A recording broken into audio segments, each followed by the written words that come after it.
throughout the following years, we would follow any lead that would come in. Even after reaffirming her death by cross-checking her social security number and bank accounts, they pursued possible sightings. I think one was down at the shore, and we learned that it was in fact not Mary Ann. Some bones that were discovered in a wooded spot here in the Safe Harbor area were sent for analysis with the thought that they might be Wagenstos'. The laboratory determined they were animal bones. Chasing every lead that matched her description, near and far. Those came in for years because we were connected through NCIC. NCIC is the National Crime Information Center. As the years went forward into the 1990s, they became less and less. We see the investigation as a whole kind of come to a bunch of dead ends, but investigators keep trying new things. If there was a way that we could come up with something,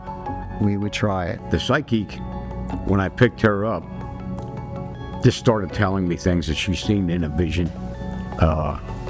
And I told her, I'm not going to talk. You do all the talking and I'll just do the driving. She had told me to take this road, take that road, and our final destination was Shanks Ferry. Nobody up to that point knew about Shanks Ferry except myself and the Pennsylvania State Police. While it was an interesting experience, it didn't get us anywhere. Because every search came up short. I can try to remember 3 different times of being here. We would try to spread out and walk along and do like a grid search. But it's so difficult with these hills and the thickness of the brush. Out of the over 100 yard or acres, how many do you think you were able to search over the years? Along with the dogs, we searched a lot of this area, but we certainly never gave up on her. 3 decades go by. In 2022, state police arrest Jerry for killing his wife. In 2025, the rare no-body homicide case goes to trial. And after 6 days of testimony, a jury finds Jerry guilty of voluntary manslaughter. A great day for Mary Ann. It was a great day for justice. Dozens of witnesses took the stand, including a daycare worker the couple used in the 80s. She detailed a chilling warning from Mary Ann days before she vanished, saying, after filing for full custody of Jeremy, if anything ever happened to her, Jerry would be to blame. A few months later, and a judge sentenced Jerry up to 10 years in prison.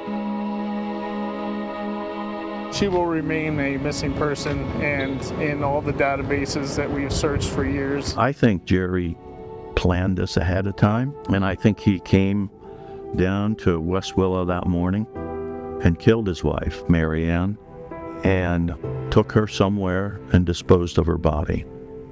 And may have planned to bring her back and put her in the garage. She probably changed locations several times.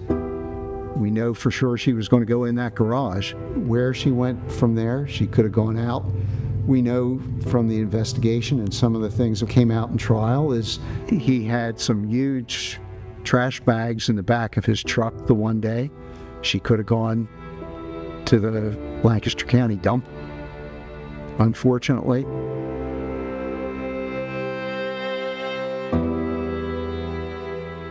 Retired Trooper Dick Johnson says he still thinks all signs point back to Shanks Ferry. I still have a strong feeling that Mary Ann could be in that area.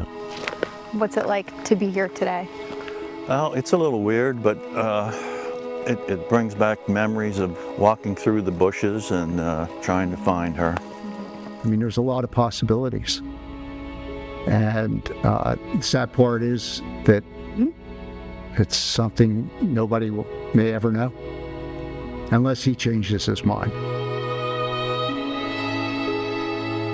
What I would say to Geraldine, if she was available, is I would probably give her a hug and tell her that justice was finally served, and then apologize that I have not found her daughter up to this point.